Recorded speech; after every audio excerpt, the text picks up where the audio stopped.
बहुत सारे लोगों की मेरे पास कमेंट आई कि सर अगर आप इन्वेस्टमेंट के ऊपर वीडियो बना ही रहे हो तो एक वीडियो हमारे लिए बना दो और वो है गोल्ड इन्वेस्टमेंट। मैं मतलब लोगों ने मुझे बोला कि सर हम चाहते हैं कि हम गोल्ड में इन्वेस्टमेंट करें लेकिन हमको राइट नॉलेज नहीं मालूम, बेसिक चीज़ें मालूम है कि हम मार्केट में जाते हैं और जाके सोना खरीद के आ जाते हैं, लेकिन क्या कोई और तरीका है। आजकल बहुत सारी वीडियोस वो देखते हैं, कन्फ्यूजन हो जाती है कि गोल्ड इन्वेस्टमेंट करना सही है। हालांकि सही तो है, इसमें तो कोई गलत बोलना है ही नहीं, लेकिन सही है तो कहाँ पर सही है, कहाँ पर प्रॉफिट है, कहाँ पर लॉस है। क्योंकि एक्चुअल में क्या है ना, जब हम इन्वेस्टमेंट की बात करते हैं तो वहाँ प्रॉफिट एंड लॉस नाम का वर्ड जरूर आता है। क्योंकि देखो यार, आप जो ना एक दिन में पैसा नहीं कमा रहे, आप इन्वेस्टमेंट कर रहे हैं एक लॉन्ग टर्म पीरियड के लिए। तो दोस्त, अपना पैसा कोई भी इंसान खराब नहीं करना चाहता, राइट। गलत जगह लगाया, और कहते हैं इन्वेस्टमेंट की जब बात आती है ना तो 1% भी बहुत बड़ी बात होती है। एग्जाम्पल देता हूँ, आप कोई मोबाइल खरीदने गए, ठीक है जी, और मोबाइल की कीमत कहीं पे 15,000 रुपये और कहीं पे 15,200 रुपये है, तो आपको दुख नहीं होगा, चल यार 200 रुपये आप लुट गए, 200 रुपये खराब हो गए या 200 रुपये गलती से दे आए, इट्स ओके विद इट।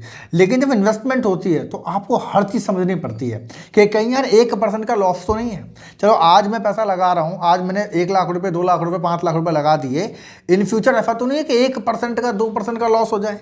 आपको बताऊँ मैं, जब आप ट्राई करना कभी इस चीज़ को, मैं स्क्रीन नहीं दिखा रहा, आप सोच के देखना, कभी ट्राई करना, गूगल पे जाके SIP कैलकुलेटर डालना, ठीक है। अपने एक इन्वेस्टमेंट अमाउंट भरना है कि आप महीने का 3,000 भरना चाहते हो, 5,000, 6,000 जो भी है, और वहाँ पे थोड़ा परसेंटेज के साथ खेल के देखना। मतलब एक बार करना 15%, एक बार करना 14%, एक बार करना 16%, कई बार पॉइंट पे भी कर देना। आपको समझ में आएगा कि मात्र 1% हिलने से आपकी जो अमाउंट है लॉन्ग टर्म में वो 10 लाख रुपए, 20 लाख रुपए, 50 लाख रुपए तक हिल जा रही है। समझ रहे हैं? तो कोई भी इंसान गलत इन्वेस्टमेंट करना नहीं चाहता है। तो इस वीडियो के अंदर हम डिटेल में बात करेंगे कहाँ पे आपको गोल्ड इन्वेस्टमेंट करनी चाहिए, कैसे करनी चाहिए, और करने से पहले किन बातों का ध्यान रखने की जरूरत है। मेरा नाम है Ankit Saini, sales and business coach. इस चैनल पर अगर आप आए हैं सेविंग, इन्वेस्टमेंट, बिजनेस और फाइनेंस की वीडियो अगर आप लगातार देखना चाहते हैं तो सब्सक्राइब करिए अभी के अभी, नोटिफिकेशन को ऑन करिए ताकि कोई वीडियो आप मिस ना करें, राइट। वीडियो को लाइक करना है, कमेंट करना है, शेयर करना है या नहीं करना है आपकी मर्जी, लास्ट में देख लेना वो आप, लेकिन सब्सक्राइब करना जरूरी है, क्योंकि आज हो सकता है कि वीडियो आप ही मिस कर दो, कोई अगली वीडियो आप पे काम किया जाए, तो सब्सक्राइब करके नोटिफिकेशन को ऑन जरूर कर दो, राइट।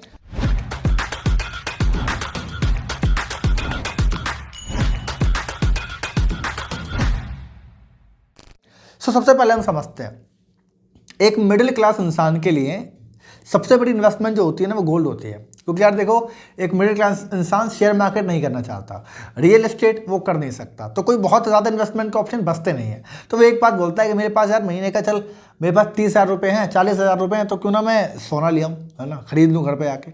तो एक मिडिल क्लास ऐसे ही सोचता है भाई, या तो आपके पास करोड़ों रुपए हैं तो आप सोच सकते हो कि भाई कहाँ करूँ, कहाँ नहीं करूँ, यहाँ दिमाग लगाऊँ, वहाँ दिमाग लगाऊँ। बट मिडिल क्लास होने का एक दुख है कि आपके पास ज़्यादा ऑप्शन बचते नहीं हैं और ज़्यादा कुछ तरीके है भी नहीं। तो सबसे पहला इन्वेस्टमेंट जो आप कर सकते हो, जो बेस्ट होता है मेरे हिसाब से, वो होता है रॉ में आप कर सकते हो। रॉ मतलब होता है एक ऐसा सोना जिसमें कोई भी आप डिजाइनिंग नहीं ले रहे हैं, ज्वेलरी नहीं ले रहे हैं, राइट। आपने बिस्किट ले लिया है, ये इन्वेस्टमेंट का ऑप्शन है, अभी कंपेयर कर दूंगा, लेकिन समझो आप रॉ ले लेते हैं, रॉ गोल्ड ले लेते हैं, मतलब आपने बिस्किट ले लिया। अब बिस्किट लेने का प्लस एंड माइनस क्या है मैं आपको बताना चाहता हूँ। सबसे पहला, आप जब बिस्किट लेते हैं, सोने का बिस्किट में आपने इन्वेस्टमेंट कर दिया, मान लेते हैं आपके पास 1 लाख रुपए है, मेरे एग्जांपल ले लेता हूँ, आपके पास 1 लाख रुपए और 1 लाख रुपए के अंदर लगभग 20 ग्राम सोना आपको मिल जाएगा। तो आपने 20 ग्राम सोना ले लिया, इसमें आपको कोई भी मेकिंग चार्ज नहीं लगेगा। मेकिंग चार्ज का मतलब क्या है कि आपने कोई डिजाइनिंग नहीं करवाई है, राइट, आपने कोई ज्वेलरी बनवाई नहीं है, इसीलिए कोई भी मेकिंग चार्ज नहीं है। लेकिन आपको जो चार्ज देना पड़ेगा वो 3% देना पड़ेगा, GST पे गवर्नमेंट को देना पड़ेगा 3%, राइट। तो 1 लाख रुपए में लगभग आपको 3,000 रुपये एक्स्ट्रा पे करने पड़ेंगे। मैं 1 लाख का रियल एग्जांपल लेके चलता हूँ। यहाँ पर 10 से 12 साल लग जाती हैं पैसे को डबल होने में, मतलब आपका जो सोना है 1 लाख रुपए को, उसको 2 लाख होने में 10 से 12 साल का समय लगेगा। और इंटरेस्ट जो है वो आप पहले 1 साल 2 साल में आप इंटरेस्ट भी लेना शुरू कर देते हैं, थोड़ा बहुत पैसा आपको आना शुरू हो जाता है, राइट। अब मुद्दा समझिए, मेकिंग चार्ज वाला मुद्दा और ज्वेलरी वाले में क्या अंतर समझ लेते हैं। कि आप ज्वेलरी बनवा लेते हैं, तो ज्वेलरी जब आपने बनवाई तो वहाँ पे 3% तो आपको गवर्नमेंट को देना ही देना है, उसमें तो कोई चांस ही खत्म हो गया।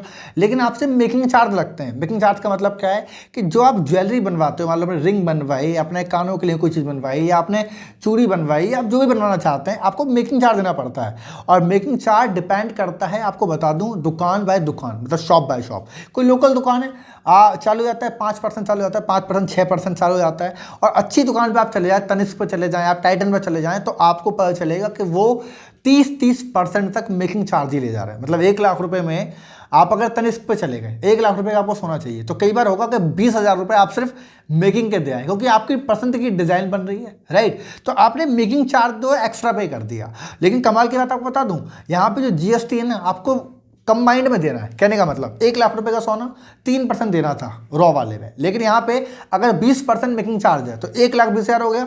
आपको 3% देना है किस पे? 1,20,000 रुपये। तो ये मेकिंग का जो ज्वेलरी का है यहाँ लॉस हो जाता है। मेरा समझ में आ रहा है आपको?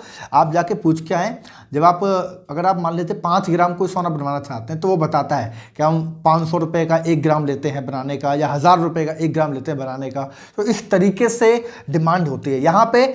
अच्छा, मैं आपको बता दूं, ज्वेलरी को बढ़ने में, जब ज्वेलरी का रेट बढ़ेगा उसको बढ़ने में 10 से 12 साल लग जाएंगे। मतलब उस वाले में 10 से 12 साल में 12-15 साल भी लग सकते हैं पैसे को डबल होने में। जब भी आप इसे बेचने जाओगे मेकिंग चार्ज हट जाएगा, जीएसटी हट जाएगा, आप जानते हैं। मतलब इसको ऐसा समझते हैं, लगभग 1 लाख रुपए का सोना है, 20,000 रुपये आपने मेकिंग में दे दिए और लगभग 4,000 रुपये आपका जीएसटी लग गया। तो जब भी आप इसको बेचेंगे, ये 1 लाख का बिकेगा, 24,000 रुपये आपका माइनस हो जाएगा डेफिनेटली, जो आपने खराब किया। तो आप देखो यार, 75% ही आपकी वैल्यू रह गई, 25% आप लॉस ही दे के आए, राइट। तो ज्वेलरी में इन्वेस्टमेंट करना एक राइट ऑप्शन नहीं होता है। हालांकि ये स्टेटस सिंबल है। स्टेटस सिंबल का मतलब क्या होता है? यार मेरे पास रिंग है तो मैं पहन के लोगों को दिखाऊं, या मेरे पास चीज़ें हैं जो मैं घर में देख के अच्छा फील करूं। रॉ में आप नहीं कर सकते। भाई बिस्कुट थोड़ी पहनोगे गले के अंदर, राइट, या बिस्कुट आप किसी को दिखा भी नहीं सकते हैं। वो एक इन्वेस्टमेंट वाला माइंडसेट है, ये रॉ वाला है। तो रॉ में लग्जरी में आप एक पैसा खर्च करते हो, वो एक अलग मोटिव है, और यहाँ पे अलग है। तो ये पहले तो आप देखिए कि आपके लिए रॉ बेहतर है या ज्वेलरी बेहतर है। स्टेटस वाले हो भाई तो स्टेटस वाला देखो, वरना आपकी मर्जी है। तीसरा एक ऑप्शन और है, जब गोल्ड की बात होती है तो डिजिटल गोल्ड में आप कर सकते हैं। डिजिटल गोल्ड में बेहतर ऑप्शन है, यहाँ पे मेकिंग चार्ज आपका नहीं लगता है, लेकिन एक चीज़ है, यहाँ पे जीएसटी जरूर लगेगा। डिजिटल गोल्ड में मैं आपको बता दूं, आप ईटीएफ इन्वेस्टिंग भी कर सकते हैं। गोल्ड ईटीएफ सुना होगा आपने, जब आपने नहीं सुना मुझे कमेंट कर दीजिए, मैं आपके लिए वीडियो बना के लाऊंगा कि ईटीएफ इन्वेस्टिंग क्या होती है। सुना होगा वैसे तो, लेकिन गोल्ड ईटीएफ आप ले सकते हैं। वहाँ पे क्या है कि थोड़ा बहुत आपको पैसा देना पड़ सकता है, क्योंकि आपका पैसा होल्ड है एक कंपनी के पास, और दूसरा आपको मेकिंग चार्जेस देना और जीएसटी देना पड़ेगा। तो डिजिटल गोल्ड भी बेस्ट ऑप्शन है। ये भी 7-8-10 साल के अंदर आपको रिटर्न दे देता है, और ये एक पहले साल के अंदर भी आपको पैसा रिटर्न करके देना शुरू करता है, इंटरेस्ट आप ले सकते हैं। तो digital gold another option. But पुराने ज़माने को लोगों से बात करोगे वो तो मानेंगे नहीं। भाई साहब बिस्कुट है, चल अपने सामने तो है, ज्वेलरी है अपने हाथ में तो है, लेकिन डिजिटल गोल्ड भाई इसका तो पता ही नहीं है क्या है, ये तो नंबर्स में है, ये तो नंबर में, तो वहाँ बात खराब हो जाती है। लेकिन देखो जी, आपका माइंडसेट है। अगर आप कहते हैं कि भाई लॉन्ग टर्म माइंडसेट सोचना है, आप गोल्ड इसलिए ले रहे हैं क्योंकि आपको बैकअप में ज़रूरत पड़ सकती है, आपको इन्वेस्टमेंट का माइंडसेट है, आप अपने पैसे को बढ़ाना चाहते हैं, तो ये ऑप्शन होता है। इससे भी बेहतर आप कुछ करना चाहते हैं तो एक और चीज़ है जैसे बोलते हैं SGB, सर्विंग गोल्ड बॉन्ड। ये गवर्नमेंट का है। बॉन्ड समझते हैं? बॉन्ड का मतलब होता है कागज। सुना है आपने कि पैसा इंसान कई तरीके से बढ़ाता है। कोई शेयर में बढ़ाता है तो नंबर में बढ़ता है, कोई प्रॉपर्टी में बढ़ाता है तो ज़मीन पे बढ़ता है, राइट। बिजनेस में बढ़ाता है तो बिजनेस की अलग बात हो जाती है। लेकिन बॉन्ड का मतलब होता है कि कागज, पेपर बॉन्ड से बोलते हैं, पेपर पे आपका पैसा बढ़ता है। तो बॉन्ड का मतलब क्या होता है कि मान लेते हैं आपने 1 लाख रुपए के बॉन्ड खरीद लिए, किसके? गोल्ड के। अब ये RBI से कनेक्टेड है। मैं आपको बता दूं, पहली बात यहाँ पे कई सारे फायदे हैं, क्योंकि आपका कोई सोना बन ही नहीं रहा, कोई भी पीछे सोना ही नहीं है, गोल्ड ही नहीं है, तो मेकिंग चार्ज तो जीरो है। मेकिंग चार्ज का मतलब खत्म हो जाता है। प्लस ये RBI की खुद गवर्नमेंट वेबसाइट है, तो मतलब गवर्नमेंट में आई थी RBI, आप जानते हैं। तो वहाँ पर आपको जो 3% GST देना पड़ रहा था वो भी नहीं। मतलब कि आप अगर 1 लाख रुपये इन्वेस्टमेंट कर रहे हैं तो 1 लाख रुपये आपके हाथ में पूरा का पूरा है, कोई भी मेकिंग चार्ज नहीं, कोई भी किसी तरह का खर्चा नहीं।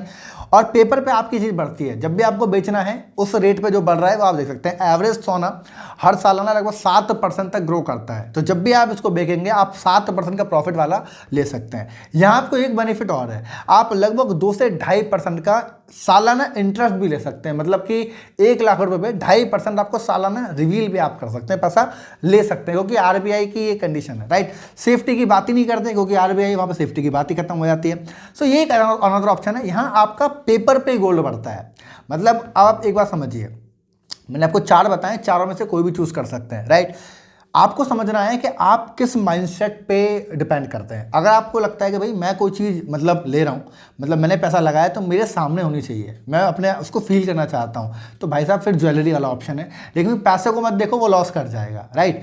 आप बोलते हैं भाई थोड़ी सी बचत मिल जाए मेरे को, पहनूंगा तो है ही नहीं, घर में रखा रहेगा, तो क्यों ना बिस्कुट ले लूँ, तो रॉ में ले लो, वहाँ पर मेकिंग खत्म हो जाएगी, थोड़ा बहुत लगेगा। अगर आपको लगता है कि नहीं यार मैं तो नंबर वालों में से हूँ, मैं तो बढ़ाऊंगा, लंबे समय तक चलूंगा, तो आप ETF इन्वेस्टिंग कर लो, डिजिटल गोल्ड में चले जाओ। और अगर पेपर बढ़ाने तो आप पेपर में चले जाओ, आप थोड़ी सेफ्टी मिल जाएगी, सालाना इनकम भी आपको कुछ ना कुछ मिलनी शुरू हो जाएगी, फिर अनदर ऑप्शन। तो चारों में से आपको चूज करना है। देखो मैं आपको बता दूं, मेरा मानना स्पेशली ये कि आपको शुरुआत करनी चाहिए ज़रूर। गोल्ड इन्वेस्टमेंट कोई बहुत बड़ी इन्वेस्टमेंट नहीं होती। पहली बार जब मैंने की थी ना, तो मुझे बड़ा अजीब लगा था, क्योंकि यार इंसान जब 18, 20 साल, 22 साल की एज में कौन समझता है कि हमें सोना खरीदना चाहिए, है ना, क्योंकि इंसान अपने खर्चे पूरे नहीं कर पाता। लेकिन मैंने पहली बार रियलाइज़ किया कि मेरे पास कुछ ज्वेलरी भी होनी चाहिए जिसको मैं फील कर सकूँ, एमरजेंसी में लिक्विड में काम आता है। मैंने ETF इन्वेस्टमेंट शुरू की, तो गोल्ड में मैंने ETF इन्वेस्टमेंट की हुई है बहुत सारी, लगभग ज़्यादा नहीं है, लगभग 50,000 रुपये की ETF इन्वेस्टमेंट भी मैंने की हुई है। 60-62 रुपये का ETF चल रहा है, गोल्ड ETF जिसे बोलते हैं, तो मैंने वो भी लिया हुआ है। तो अलग अलग तरीके हैं। बॉन्ड में मैं भी लेना चाहता हूँ, जल्दी में लेने वाला हूँ। सो मेरे कहने का मतलब है आप शुरुआत कीजिए, जब आप पैसे कमाते हैं तो सही जगह आप इन्वेस्टमेंट करते हैं। 4 ऑप्शन है, चारों में से कहीं भी आप इन्वेस्टमेंट करिए। आप अपने आप को देखिए, आपकी साइकोलॉजी क्या कहती है, जो आपकी साइकोलॉजी कहती है वो बेहतर है। कई बार क्या होता है ना, साइकोलॉजी देखने वाली होती है, यार पेपर पे चाहिए नहीं, मेरे को तो देखना ही है अपना सोना, तो वो अलग बात है। भाई आपको दिखाना है, शो ऑफ करना है, तो वहाँ पे फिर पेपर क्या रहे, पेपर थोड़ी किसी को दिखाओगे देख मेरे पास 1 लाख का सोना है ना। तो वो अलग अलग चीज़ें हैं, आपकी साइकोलॉजी क्या है। बट इफ़ यू हैव ना इन्वेस्टमेंट माइंडसेट कि भाई इन्वेस्टमेंट करना है मेरे को, तो मेरे को 1 लाख रुपए रखना ही था, इन्वेस्टमेंट करना चाहता हूँ, तो बॉन्ड इज बेस्ट ऑप्शन कि भाई लंबे समय तक सेफ बढ़ रहा है और अच्छी रिटर्न आपको दे रहा है, इससे बेहतर कुछ भी नहीं है, क्योंकि इन्वेस्टमेंट ही है, दिखावा करना नहीं है, राइट। सो आप क्या चाहते हैं कि मैं आपके लिए कौन से टॉपिक पे वीडियो बनाऊं, पहले तो आप मुझे वो कमेंट कर दीजिए। इन चारों में से आपको कौन सा बेहतर लग रहा है वो मुझे आप बता दीजिए एक बार, मैं भी देखूं कि आप किस तरीके से सोचते हैं और आपकी साइकोलॉजी क्या है। तो एक बार आप बताइए कमेंट करके कि इन चारों में से आपको कौन सा बेहतर लगा, या आप अगर कभी करेंगे या करने वाले हैं तो कौन सा करेंगे। कमेंट करिए कौन से टॉपिक पर वीडियो चाहते बना के लाऊंगा, वीडियो में क्या अच्छा लगा वो कमेंट कर दीजिए। अच्छी लगे वीडियो लाइक कर सकते हैं, जिनके पास थोड़ा पैसा है और जो गोल्ड में इंटरेस्ट रखते हैं वीडियो को शेयर कर दो, क्या पता अच्छी नॉलेज मिल जाए, राइट। तो शेयर कर दीजिए उन वीडियो को। हो सके तो इस वीडियो को अपनी फैमिली के साथ बैठ के देख लो, अपने परिवार के साथ, पेरेंट के साथ, क्योंकि साइकोलॉजी वाली बात जो मैंने आपको बताई शायद मैच कर जाएंगे, तो आप वो भी कर सकते हैं। बाकी मिलेंगे अगली वीडियो में एक शानदार टॉपिक के साथ, और सब्सक्राइब करना ना भूलें। तब तक के लिए wish you all the best.